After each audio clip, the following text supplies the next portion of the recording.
Um assassinato pré-histórico. Um crime da Idade da Pedra revelado após 5.000 anos. Agora começa a investigação. Os cientistas estão reabrindo um caso de milhares de anos, descobrindo novas e chocantes evidências da violência pré-histórica. Novos ferimentos, a análise forense e o sangue nas armas que contam a história de um assassino. Uma história de combate mortal. O que a cena e a arma do crime e as evidências forenses dentro do corpo podem nos dizer depois de todo esse tempo? 50 séculos depois, o caso do Homem do Gelo está apenas começando.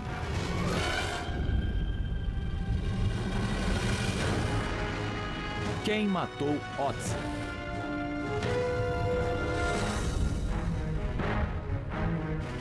O contorno irregular dos Alpes Otzal, fronteira da Itália com a Áustria. Neste local, há 12 anos, foi encontrado um corpo. Uma múmia de 5.000 anos chamada Otzi, o Homem do Gelo. Ele daria aos cientistas uma ligação com a Idade da Pedra e um mistério. O trabalho de desvendar esse mistério caberia ao legista Edward Egarter. Durante a última década, virou uma obsessão.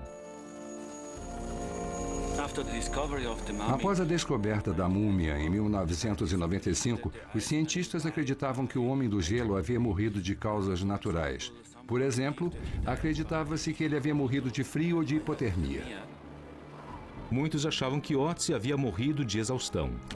Outros disseram afogamento. Mas todos acreditavam que o Homem do Gelo havia enfrentado o fim sozinho. Ninguém imaginava que era algo ainda mais inquietante. 10 anos depois, achamos uma ponta de flecha em suas costas e alguns indícios deste fato dão pistas de que ele morreu devido à violência. Não apenas violência. Um assassinato neolítico. Otzi foi atingido nas costas. A fantástica descoberta de Edward Egarter em junho de 2001 foi manchete em todo o mundo. Mas as perguntas estavam apenas começando. Quem seria o assassino? Como teria ocorrido exatamente esse ferimento?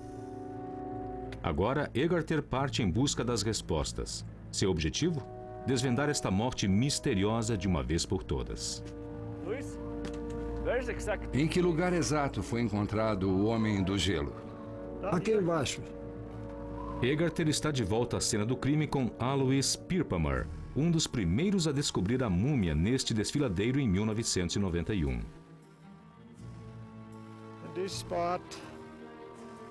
Neste local, tinha cerca de 3 metros de neve aqui quando foi encontrado.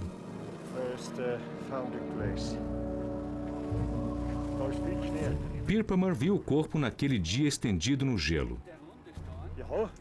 Mas conforme ele mostra a Egarter, havia alguma coisa presa. Ele parecia estar sob a água e tinha uma faca de pedra na mão. Uma faca na mão. Pirpamer estaria certo? O documentário feito na semana da descoberta mostra a escavação final. O corpo está cravado no gelo. A mão direita presa na água congelada. E quando ela é retirada, há mais alguma coisa no local. A faca. No início, ninguém entendeu o que era. De fato, foi deixada de lado. Mas agora, no contexto de uma investigação de assassinato, ela ganha uma nova importância. Um homem com uma faca não é apenas um alvo. Teria Otzi lutado?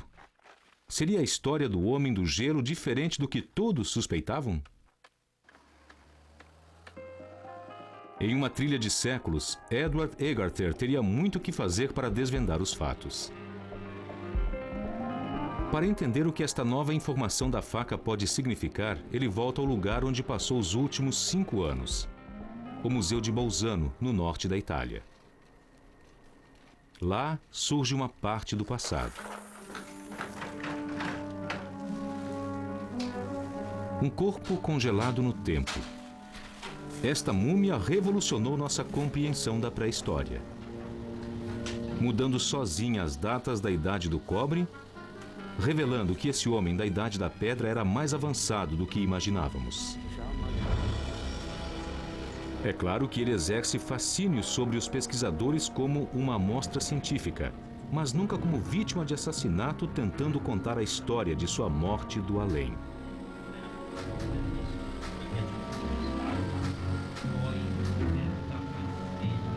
Agora, em uma câmara com temperatura controlada, mantida a 10 graus abaixo de zero, a investigação forense finalmente será feita. Egarter vai direto para a mão direita, a mão da faca. Os dedos ainda estão contraídos, como se apertassem algo que lhes escapou há anos. Uma réplica da faca ainda encaixa.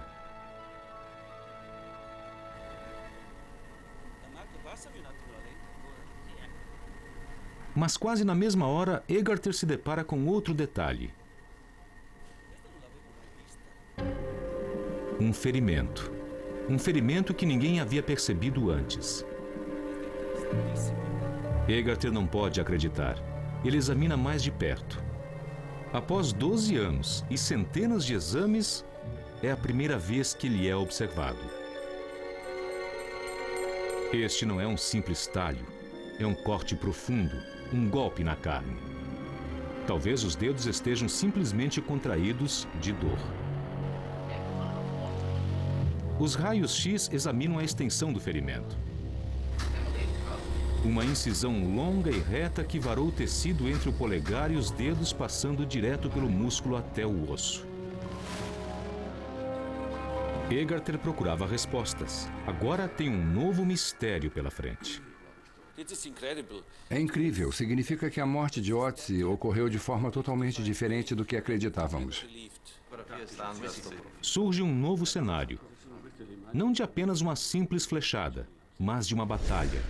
Um confronto violento. É a primeira prova existente de combate pré-histórico escrita direto na carne.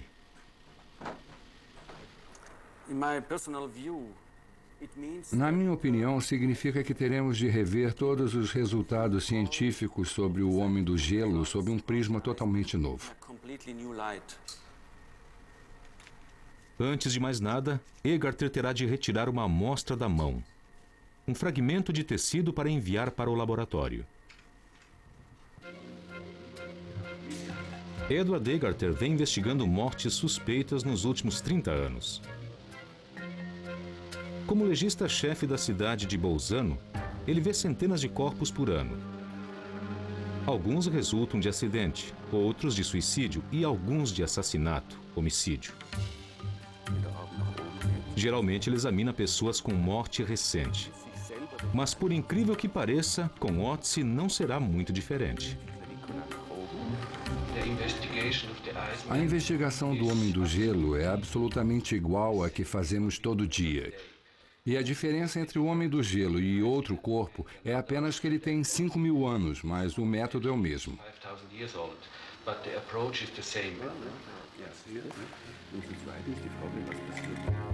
Para qualquer patologista forense, uma das primeiras perguntas é: o que causou o ferimento? Neste caso, é uma arma não muito diferente da de Otzi. Uma faca da Idade da Pedra de apenas 13 centímetros com uma lâmina de sílex e a borda serrilhada. Uma arma de caça para usar em animais, não em humanos, mas afiada o bastante para cortar a carne. O arqueólogo experiente Harm Paulsen é perito em armas da Idade da Pedra. A faca dele era um pouco menor no cabo, mas desse mesmo comprimento, mais ou menos. Mas não é uma faca para matar pessoas. E ele não faria isso assim. Quando se quer enfiar a adaga no corpo de outra pessoa, é melhor não fazer assim, desse jeito. O cabo é muito curto. Costuma-se fazer desse jeito, enfiando assim.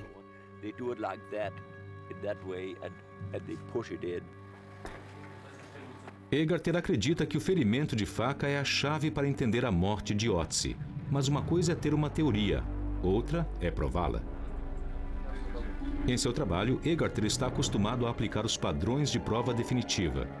Poderá ele confirmar que o ferimento ocorreu durante a morte de Otzi?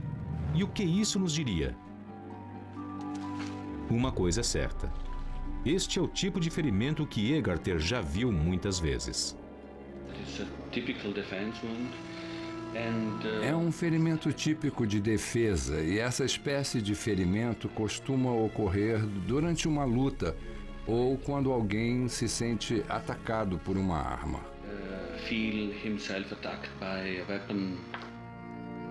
Uma mão esticada para conter uma lâmina, um corte na palma da mão.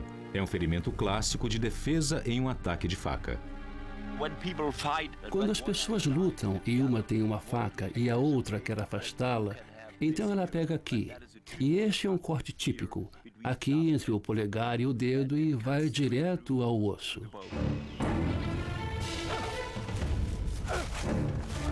Teria o ataque ocorrido nos últimos momentos de Otzi?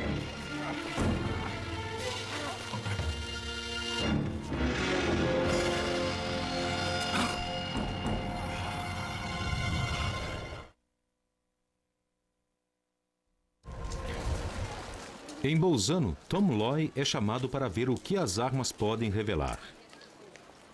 Loy é um arqueólogo molecular perito em DNA antigo. Se houve uma batalha, deve haver pistas nas armas. Sob o olhar nervoso do diretor do museu, os artefatos são retirados de suas caixas de vidro pela primeira vez em meia década. Por que não examinamos os tubos das flechas primeiro? Eu vou retirar a amostra de trás do pequeno punho. Está bem. Loy se concentra nos tubos das flechas. Ele fez testes com eles há 12 anos, mas não de sangue humano. E não tem certeza do que vai achar. Este está coberto de sangue, está grudado em todas as fibras. É tão brilhante. É bem refletivo e muito espesso. Células sanguíneas, dezenas delas, de 50 séculos. Repetidas vezes, ele encontra sangue nos artefatos. Há células vermelhas bem aqui. Eu estou tentando focalizar melhor. 1, 2, 3, 4, 5 células vermelhas de sangue. Então temos sangue aqui. É uma descoberta notável. A primeira corroboração das suspeitas de Egarter do combate na Idade da Pedra. Mas de quem é esse sangue? E o que ele significa exatamente? Vou mudar outra ponta. Loy terá os resultados em semanas. A primeira coisa que fazemos quando achamos sangue humano é comparar com todas as amostras e ver se são da mesma pessoa ou de pessoas diferentes. E o único modo de saber é pela análise do DNA. A mesma imagem, se for um assassinato, vai ajudar a resolver. Sangue nos artefatos. Um ferimento brutal na mão do Homem do Gelo. Para Egarter, o caso ficou apenas muito mais complicado e bem mais intrigante. Tudo está correndo bem. Agora temos de investigar a cena do crime. Temos de resolver muitos problemas.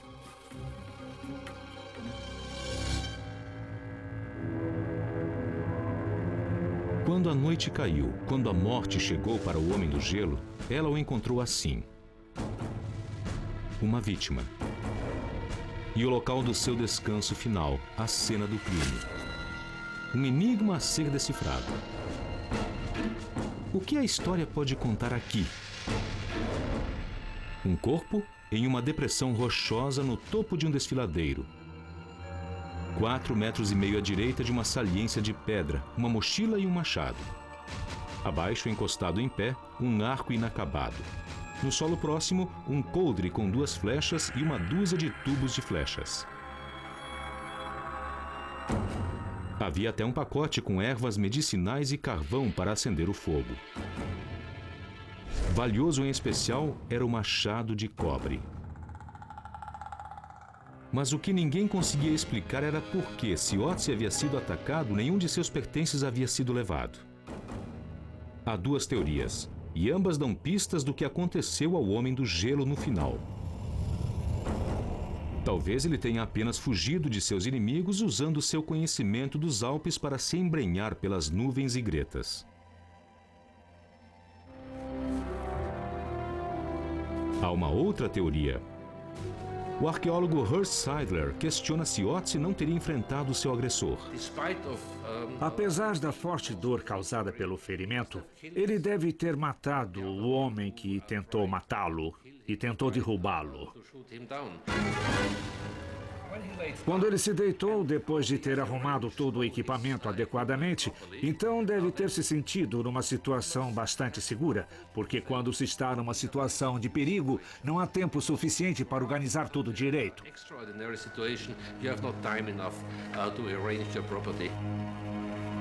É uma possibilidade interessante que Otzi tenha enfrentado seus agressores, tendo causado tantos danos quanto sofreu.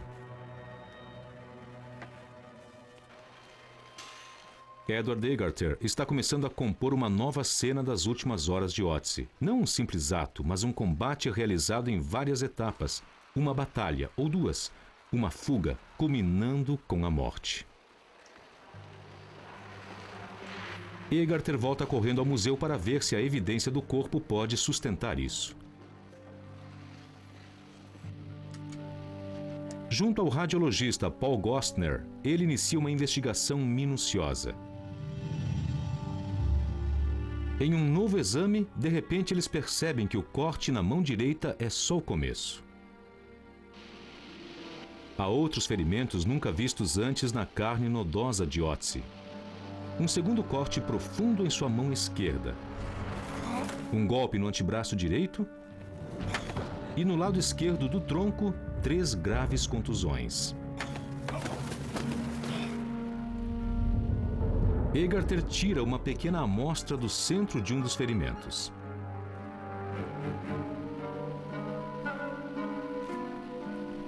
Ela contém marcas escuras. Seria sangue seco? Com tantos machucados, a ideia da batalha ganhava um peso extra. Mas estas amostras também devem ser examinadas para ver se todos os ferimentos de fato aconteceram enquanto o Homem do Gelo estava vivo. E não muito tempo depois, quando o corpo foi encontrado em 1991. A equipe de escavação achava no início que Otzi era apenas um excursionista que havia se perdido na trilha. Antes que pudessem perceber a sua importância, reviraram o corpo congelado com picaretas de gelo e bastões de esqui.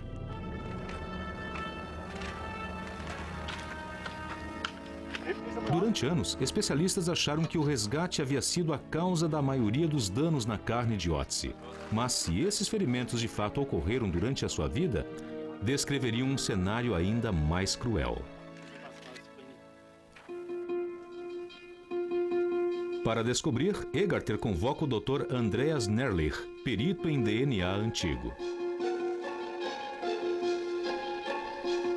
No laboratório do Hospital de Bolzano, Nerlich examina o tecido e dá início ao que conhecemos como teste do pigmento azul. Quando ocorre um ferimento, bem no interior da carne danificada, começa o processo de cicatrização. Pequenas células conhecidas como macrófagos começam a digerir o sangue e a hemoglobina é convertida em hemosiderina, um pigmento azul. E é exatamente isso que eles encontram. Este sangramento ocorreu em vida. O que também podemos dizer é que pelo menos 2 ou 3 dias se passaram entre o corte e a morte do indivíduo. Agora, Egarter e Nerlich têm a prova definitiva de que o ferimento de faca aconteceu antes de Otzi morrer. O corte não cicatrizou. Eu acredito agora que encontramos a prova definitiva que o ferimento na mão direita ocorreu durante a vida dele. E não apenas da mão direita, também o do braço direito e as contusões nas costas. Todos ocorreram enquanto Otzi estava vivo. Agora não há dúvidas. Otzi travou uma luta.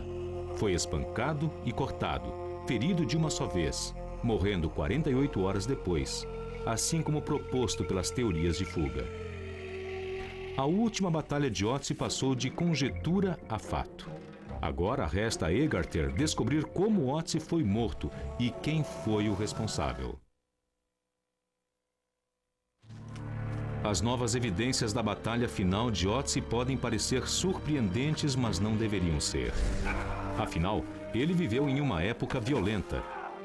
Época de confrontos, conflitos e guerras absolutas. Talvez uma era bem mais parecida com a nossa do que imaginamos.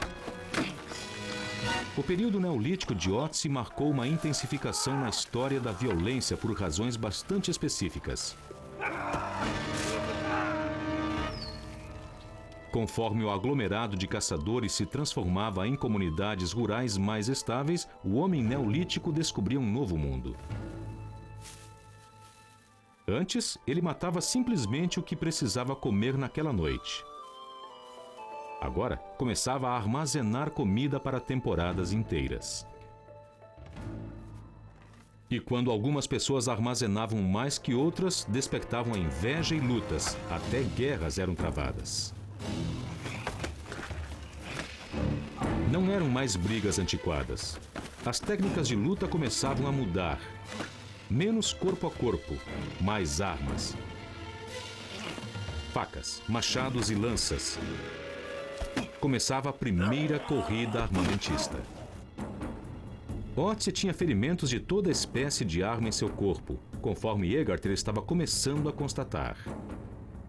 Qual delas desferiu o golpe mortal? O legista tem conhecimento há algum tempo da flecha nas costas. Ela matou Otzi, mas não imediatamente. Parando próxima ao coração e pulmões, ela rompeu uma artéria importante, levando a uma morte lenta por sangramento 48 horas depois do golpe fatal. Esta, então, é a arma do crime. «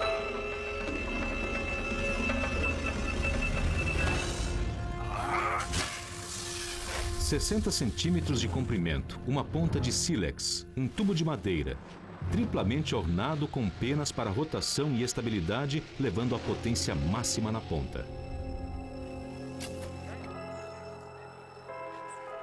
Mas, se Egarter conhece a causa da morte, o que ele ainda não descobriu foi como precisamente aconteceu.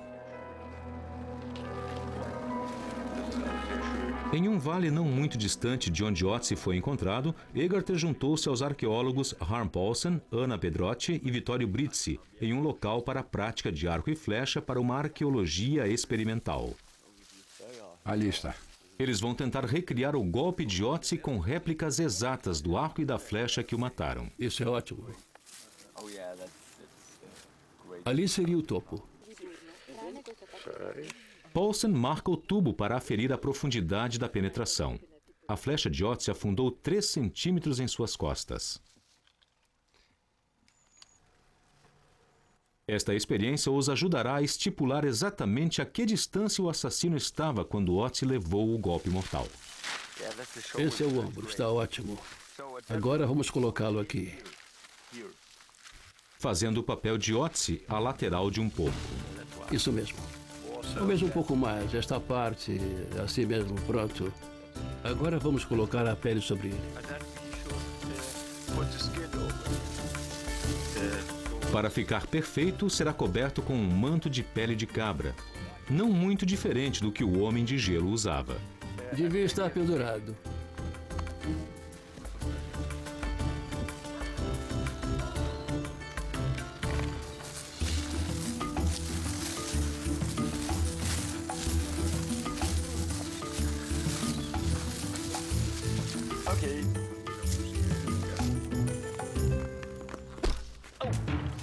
Põe mais pra lá.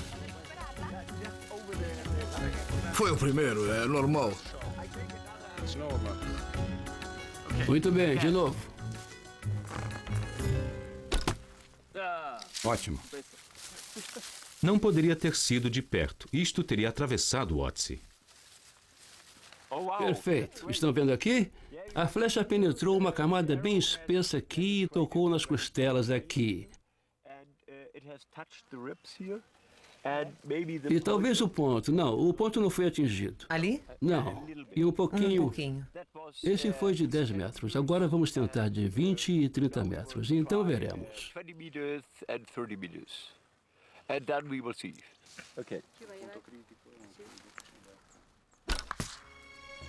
O segredo é descobrir a combinação certa de distância, roupas e anatomia para deter a flecha a apenas 3 centímetros. 10 centímetros, bem mais fundo do que a flecha que acertou o Otzi. Eles vão tentar de novo mais afastados. Podemos usá-la de novo. Estou pronto.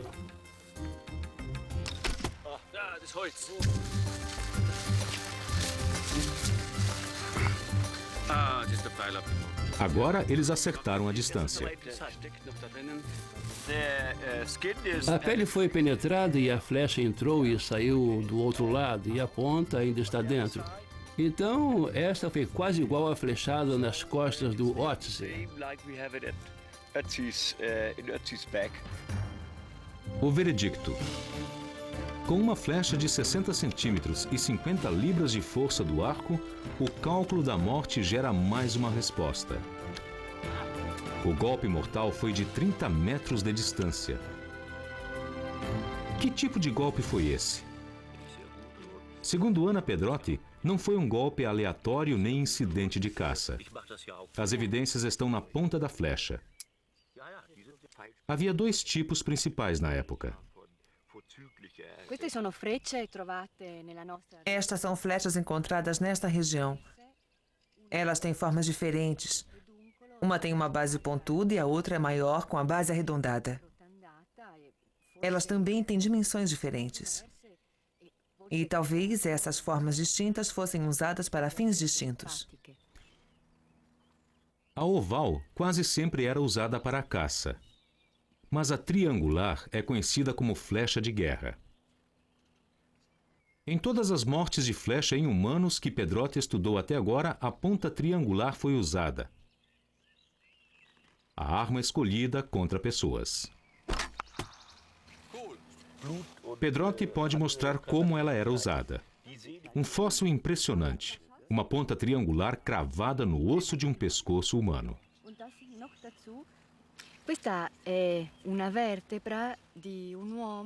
Esta é a vértebra de um homem que foi morto por uma flecha há uns 5.000 anos. Testemunhos similares de mortes violentas podem ser observados praticamente na Europa toda. É bem semelhante à ponta encontrada nas costas do Homem do Gelo. Assim como a ponta fatal, uma flecha de guerra. Isto não foi um engano. Não creio que estejamos diante de um acidente de caça. O golpe foi certeiro. Pode-se ver que o inimigo estava mirando no coração. Um crime premeditado. Obra de um assassino. Na caçada a esse homem, a investigação está prestes a dar uma nova virada. De volta ao hospital de Bolzano, eles seguem o trajeto de um assassino. Após 5.000 anos, a trilha está bem fria. Mas Egarter se concentra em uma coisa que deixou para trás: a flecha fatal. Partindo do ferimento e retrocedendo, ele e Gostner estão tentando descobrir exatamente como o atirador disparou, sua posição e a trajetória da flecha. E a conclusão? Primeiro, sabemos com certeza que o ângulo da trajetória é de 25 graus para baixo. Segundo, o golpe veio do lado esquerdo do corpo, e isto é importante porque sabemos que o caçador ou atirador estava posicionado em relação ao Homem do Gelo atrás à esquerda e não atrás à direita.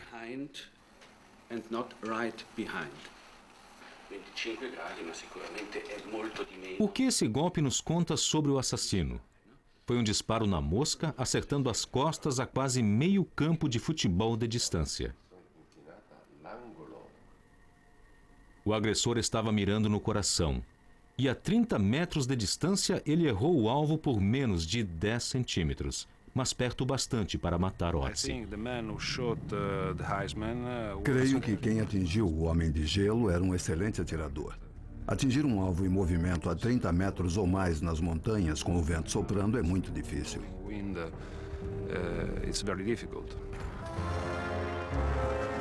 O disparo em si define o homem que disparou. Um caçador, um guerreiro, cujo arco era a extensão de seu corpo. É provável que tenha sido um homem. Como a força do arco deve ter sido de mais de 50 libras, não seria fácil para a maioria das mulheres neolíticas manusear. A pista mais convincente para o assassino está em uma sala logo no fim deste corredor no hospital de Bolzano. Aqui encontra-se um novo aparelho de tomografia. Em um monitor, surgindo em 3 dimensões, ainda alojada nas costas de Ötzi, está a flecha fatal. Mesmo em uma tela plana, Pedrotti e Gostner conseguem decifrar a evidência-chave, a forma da flecha, a saliência extra na base. Porque o que eles sabem é que diferentes regiões usavam diferentes estilos de ponta. Ele usou uma flecha que tem as mesmas características das que estão espalhadas no sul dos Alpes. Ela tem uma base saliente, enquanto as geralmente encontradas no norte dos Alpes quase sempre têm uma base achatada. E, por isso, podemos dizer que o assassino do Homem do Gelo viveu ao sul dos Alpes. Um endereço para o assassino. Sul dos Alpes, a Itália de hoje. Assim como o próprio Ötzi. O Homem do Gelo veio do sul, viajando pela região italiana de Novara até os Alpes. Para traçar a rota exata nas últimas 48 horas antes de sua morte, o botânico Klaus Oegel examinou os artefatos de Ötzi e o conteúdo do seu estômago.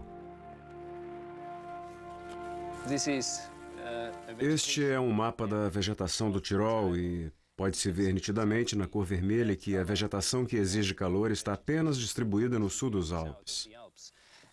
E é dessa vegetação que vêm todas as espécies com que foram feitos os artefatos. Por isso, isto nos dá uma indicação clara que ele veio do sul e não do norte. Segundo Oegel, no último dia de sua vida, Ötzi estava de mudança. Viajando nos vales, ele subiu pela floresta subalpina a caminho dos picos das montanhas. E para isso, todas as provas circunstanciais demonstram que ele cruzou as mesmas terras que seu agressor. O que levanta uma possibilidade intrigante. Será que Ötzi poderia conhecer seu assassino? Será que um conflito trágico em uma aldeia neolítica poderia ter evoluído para um terrível fim? Enquanto Ötzi se dirigia às montanhas?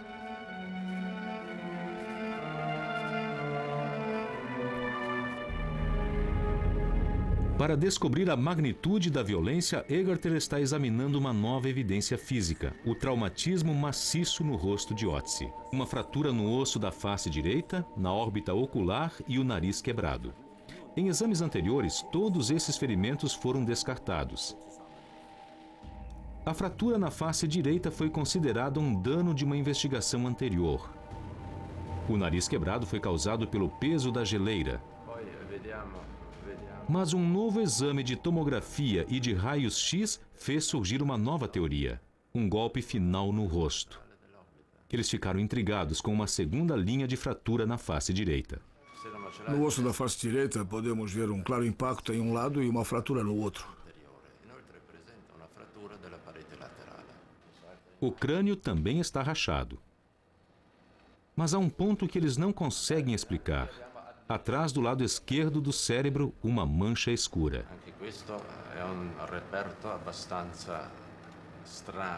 Isto é um tanto estranho.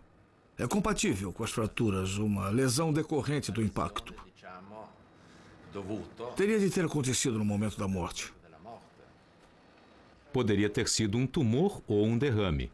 Mas neste contexto tem todos os indícios de uma hemorragia cerebral. Gostner e Egerter viram várias vezes este tipo de traumatismo craniano em acidentes de carro. Lembra-se daquela história? Durante muito tempo, os cientistas da Universidade de Innsbruck também se interessaram pela questão da cabeça danificada de Ötzi, e eles têm alguns dos melhores dados sobre a múmia, as tomografias originais de Ötzi. Detalhe por detalhe, essas imagens foram reunidas no computador e transformadas em um homem do gelo virtual. O primeiro de sua espécie. O homem da Idade da Pedra recriado eletronicamente, uma múmia digital. Os doutores Seidler e Zur-Neden há muito estão intrigados com o cérebro de Ötzi. Aqui pode-se ver o cérebro. Dentro dele há uma área de outra cor. É escura, é azul, enquanto todas as outras áreas são marrons. Por isso achamos que deve haver uma razão para isso, e para sabermos o que é, teremos que tirar uma amostra desta área. Todos os testes feitos até agora na região escura foram inconcludentes. Mas seria este traumatismo maciço o último ferimento de Ötzi? Uma coisa é certa: ninguém escapa de uma hemorragia cerebral. Após uma série de ataques e escoriações, este deve ter sido o golpe final. Mas é quase certo que tenha chegado ao fim tão cansado e esgotado que simplesmente caiu. Seu fim escrito com sangue. Mas 5.000 anos depois, este sangue determinaria um novo começo.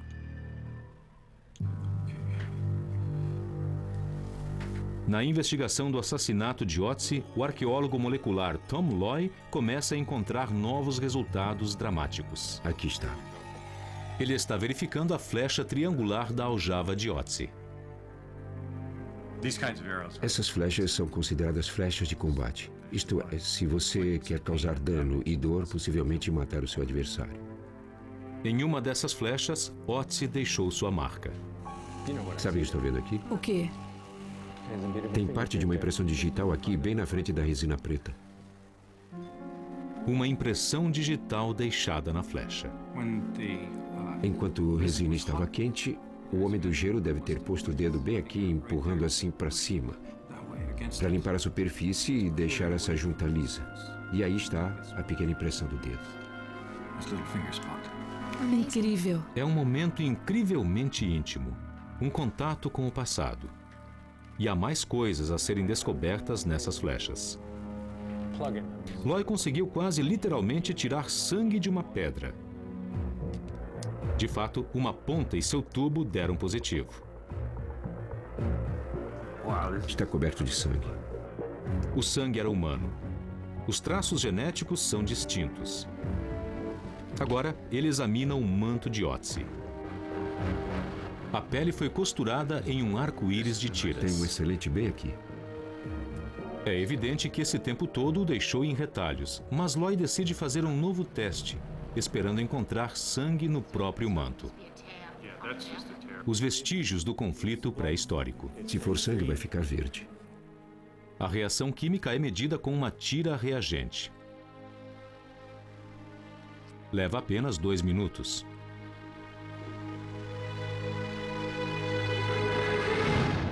Após 5.000 anos, o sangue ainda está ali. Mas, por incrível que pareça, pertence a outra pessoa além de Ötzi. Mais um indício da batalha neolítica. Este deve ser o do ombro. Loy examina os outros artefatos. Na faca, ele encontra camadas de sangue sedimentadas na lâmina de sílex. É essa. E essa vai ter DNA nela. Então temos 2 células com DNA e está bem visível. Temos uma infinidade de células vermelhas. No total, Loy anunciará ter encontrado amostras de sangue humana em 4 diferentes artefatos. Na ponta, no tubo da flecha, no manto e na faca. Cada uma delas antiga e não moderna, e cada uma com sequência de DNA distinta. É uma descoberta muito importante, em parte por ter sido inesperada. Estou muito surpreso e satisfeito. Loy acredita que o Homem do Gelo carrega o sangue de 4 pessoas diferentes. Teria sido resultado de muitas lutas ao longo de anos ou apenas uma série de batalhas? Talvez nunca saibamos. Mas uma coisa é certa. Ötzi se envolveu com certeza em mais de um confronto violento. Ele pode ter sido morto lutando, mas levou o sangue de outros com ele.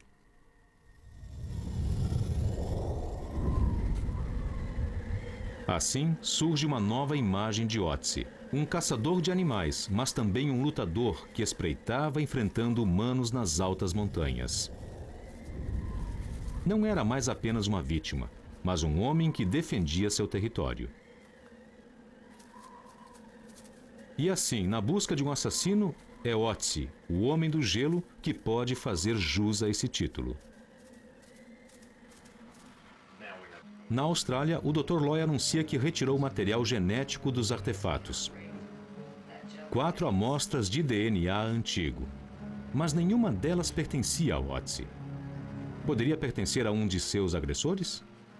De quem seria essa impressão digital?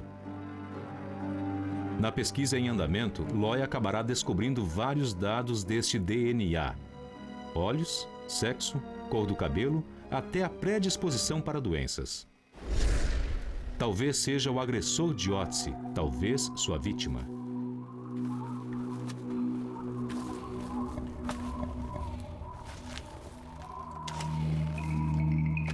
Mas fora a especulação, há certas coisas que sabemos sobre a pessoa que caçou Otzi, mesmo depois de todos esses anos. Um homem neolítico.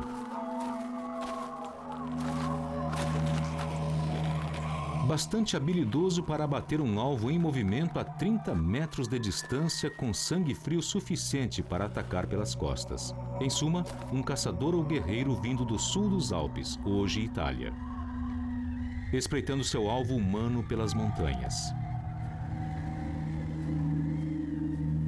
Na busca da última parte da história de Otzi, Egarter recorre à múmia uma última vez. Ele também procura sangue, ou melhor, a ausência dele. Tendo provado que houve uma batalha, ele quer fechar o caso com a prova de que Otzi morreu desses ferimentos. Ele não pode fazer uma autópsia, mas tem uma segunda e boa opção: um endoscópio e uma minúscula abertura no peito das investigações anteriores. Agora o peito está aberto. Dá para ver o fundo escuro. A abertura é suficiente.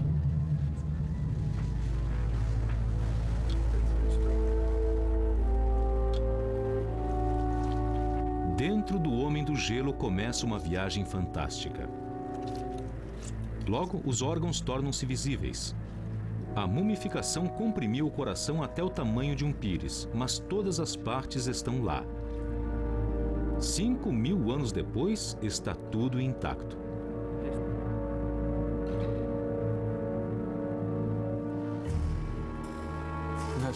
Vimos imagens incríveis. Foi a primeira vez que vi imagens endoscópicas do Homem do Gelo.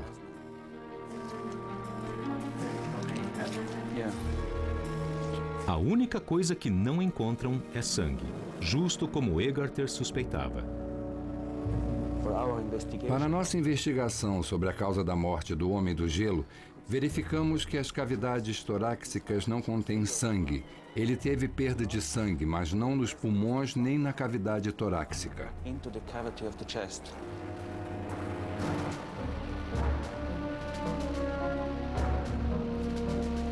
A artéria da perna, normalmente cheia de células vermelhas, também está vazia. Esta é a confirmação que ele procurava: que Otzi morreu de seus ferimentos, que todo o sangue escoou de seu corpo.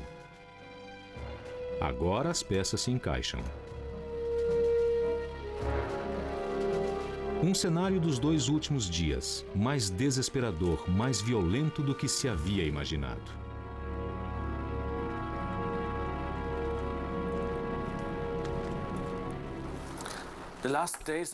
Os últimos dias da vida do Homem do Gelo talvez tenham sido terríveis para ele. Creio que os 2 últimos dias foram repletos de violência. O que aconteceu nas últimas 48 horas de vida de Otzi? Uma luta? Quem sabe um conflito na aldeia? Ou uma briga por território?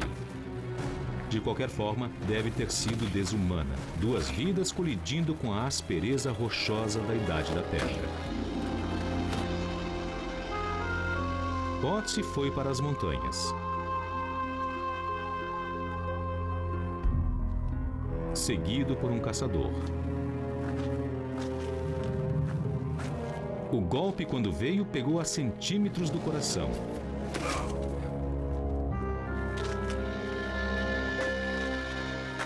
Mas ele seguiu se arrastando, cambaleando até seu porto seguro, onde, sangrando devido aos ferimentos, tombou e morreu.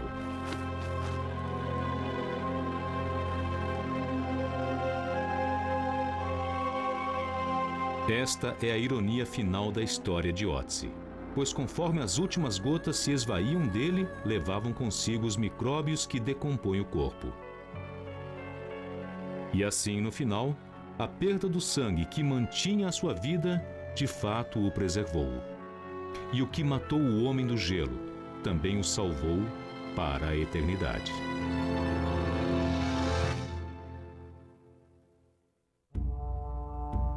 Versão brasileira Sincrovídeo.